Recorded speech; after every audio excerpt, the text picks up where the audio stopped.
When Emily Carter heard the words, "You're fired," it felt like her whole world stopped. The sounds of clinking plates and quiet chatter at Midtown Eats faded. Her manager, Greg, stood in front of her, arms crossed and face red with anger. The reason? A cup of coffee. Just minutes ago, Emily had brought a cup of coffee, with a dash of cream and a sprinkle of cinnamon, to a man sitting quietly in the corner booth. He'd only asked for plain coffee, but Emily liked to add small touches to brighten people's day. It was how her mother had raised her, to always go the extra mile for others. But now she wondered if it had all been a mistake. "Do you even know who that is?" Greg hissed, leaning closer so no one else could hear. Emily frowned. "No." "Should I?" "That's LeBron James," Greg said, his voice rising. "And you just gave him free extras like he's some regular guy off the street." Emily glanced at the man in the booth. He was tall and broad-shouldered, wearing a hoodie and sunglasses. Now that Greg mentioned it, she realized he did look like the famous basketball player. But what was wrong with treating him like everyone else? "It's just coffee," she said softly, confused by Greg's anger. "That's not the point," Greg snapped, loud enough for the other staff and customers to hear. "Do you know how much we could have charged him? You embarrassed this diner by treating him like nobody." Emily's face burned as all eyes turned to her. Her hands trembled as she untied her apron. "I was just being nice," she said, her voice shaking. "Well, your niceness just cost you your job," Greg said coldly. "Pack your things and go." Emily swallowed hard and nodded. Without another word, she walked out of the diner, her head held high even though she felt tears stinging her eyes. From his booth, LeBron James watched her leave. His expression was calm, but there was a flicker of something in his eyes, something Emily couldn't see as she pushed open the door and stepped into the cold air outside. Emily walked home through the chilly evening air, her mind racing with worry. The streets were quiet, the orange glow of the setting sun painting long shadows on the pavement. Clutching her apron in her hands, she felt the weight of what had just happened. Rent was due in a week, and her savings were barely enough to scrape by. Her daughter Maggie needed new shoes, and the electricity bill loomed over her like a dark cloud. As she unlocked the door to their tiny apartment, Maggie came running toward her. "Mom," she said, throwing her arms around Emily. "You're home early." Emily forced a smile, hugging her tightly. "Yeah, sweetheart. I finished work a little early today." "Did you bring me a muffin?" Maggie asked, her eyes lighting up with hope. Emily's heart sank. Bringing Maggie a muffin from the diner had been their little tradition, but tonight her hands were empty. "Not today, sweetheart, but I'll make you a snack. How about grilled cheese?" Maggie nodded, content, and skipped off to play with her crayons. In the kitchen, Emily leaned against the counter, her hands gripping the edge of the sink. She felt tears welling up, but blinked them away. She couldn't let Maggie see her like this, not when she had to stay strong for both of them. The morning after her disastrous firing, Emily sat on her worn couch, staring blankly at a pile of unpaid bills on the coffee table. Her small apartment was quiet except for the faint hum of the fridge. Maggie was playing with her dolls in the corner, her laughter a bright contrast to the heavy weight in Emily's chest.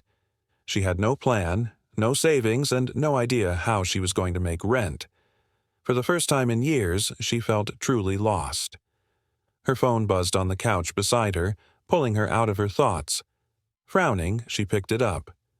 The number on the screen was unfamiliar. Normally, she wouldn't answer, but something about the timing made her press the green button. "Hello?" she said cautiously. "Hi, is this Emily Carter?" a deep, warm voice asked. "Yes, this is Emily," she replied, her voice tinged with uncertainty. "This is LeBron James." Emily froze, her heart skipping a beat. She sat up straighter, gripping the phone tightly. I'm sorry, who?" LeBron chuckled softly. "LeBron James. I think we met yesterday at the diner." Emily's cheeks burned as the memory came flooding back. "Oh my God," she stammered. "I didn't realize it was actually you. I mean, I know who you are, but I didn't expect—" "It's okay," LeBron said, his voice calm and kind. "I get that a lot. But listen, I've been thinking about what happened yesterday and I wanted to reach out." Emily blinked, unsure how to respond. You did?" "Yes," LeBron said. "What your manager did wasn't right. You didn't deserve to be treated that way, especially not for being kind. That's rare these days, and it stuck with me." Emily felt her throat tighten. "Thank you. That means a lot." "Well, I don't want to just say thank you," LeBron continued. "I want to do something about it. I run a foundation, and we're expanding some of our programs. After seeing how you treated me and the other customers, I think you'd be a great fit." Emily's heart raced.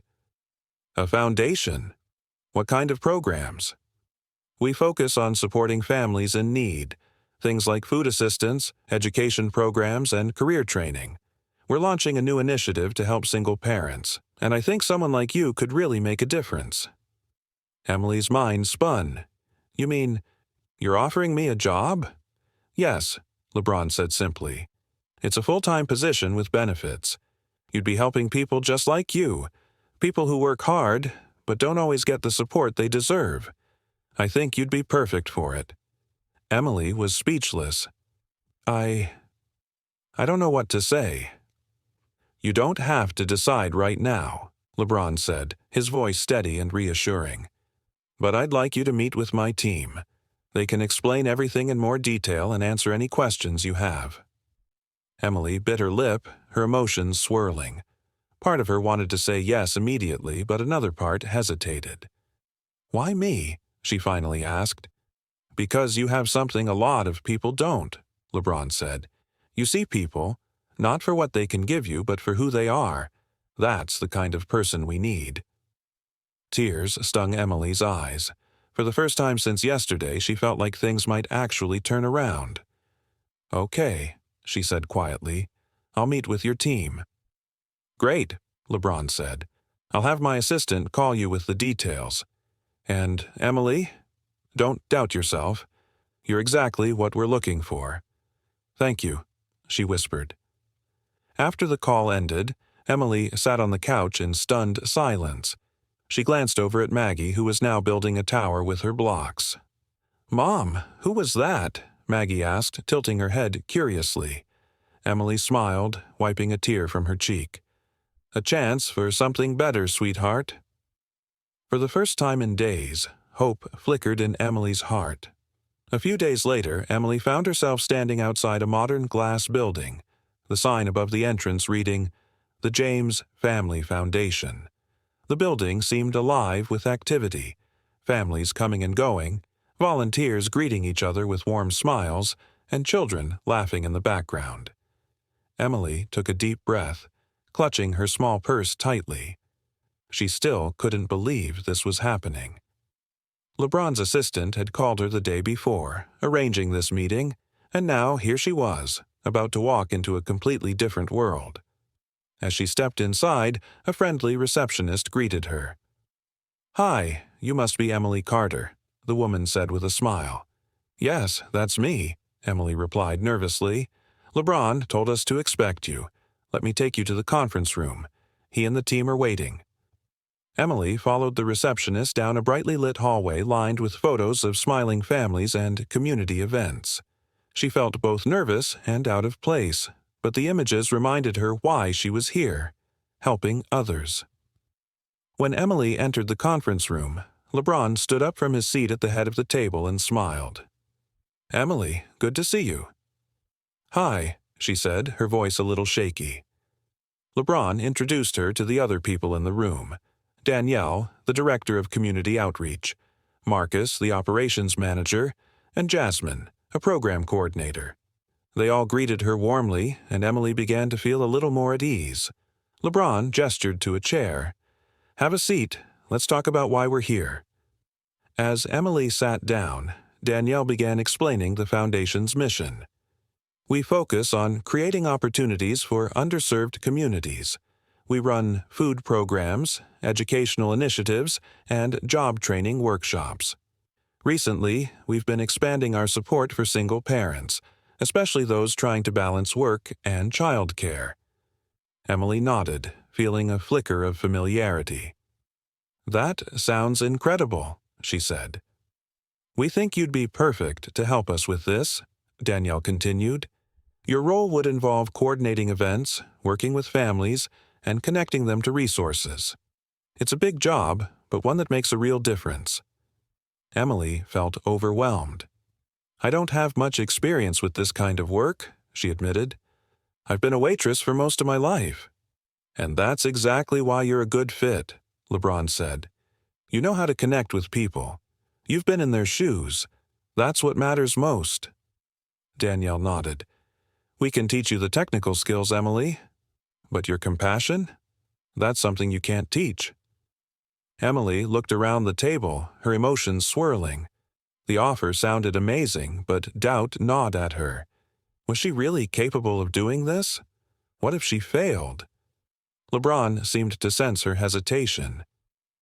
"Emily," he said gently, "I get it. This is a big change. But let me tell you something. I wouldn't be sitting here if my mom hadn't believed in me. She worked 2 jobs, sacrificed everything, and never gave up on me, even when I doubted myself. People like you. You're the ones who inspire real change." Emily felt tears sting her eyes. She thought of Maggie and all the nights she'd stayed up late, worrying about how to give her daughter a better future. Taking a deep breath, she said, "Okay, I'll do it." LeBron's smile widened. "That's what I was hoping to hear." The next few hours were a whirlwind. Emily met more of the foundation staff, toured the building, and started learning about the programs she would be working on. Everyone was welcoming and supportive, which eased some of her nerves. As the day ended, LeBron walked her to the entrance. "I know it's a lot to take in," he said, "but trust me, you're going to do great things here." Emily smiled, feeling a mix of nervousness and excitement. "Thank you. For everything." LeBron nodded. "This isn't just for you, Emily. It's for the people you're going to help. Just remember why you're here." As she walked home that evening, Emily felt lighter than she had in weeks. For the first time in a long time, she believed that things were finally looking up. Would you like me to continue with Emily's first challenges in her new role? Months later, Emily stood in the bustling gymnasium of the local community center, overseeing the final preparations for the Foundation's biggest event yet, a family resource fair. Tables lined the space, offering everything from free meals to job placement assistance. Kids ran through an inflatable obstacle course, their laughter echoing through the room. Emily's heart swelled with pride. The event had taken weeks of planning, and now it was all coming together.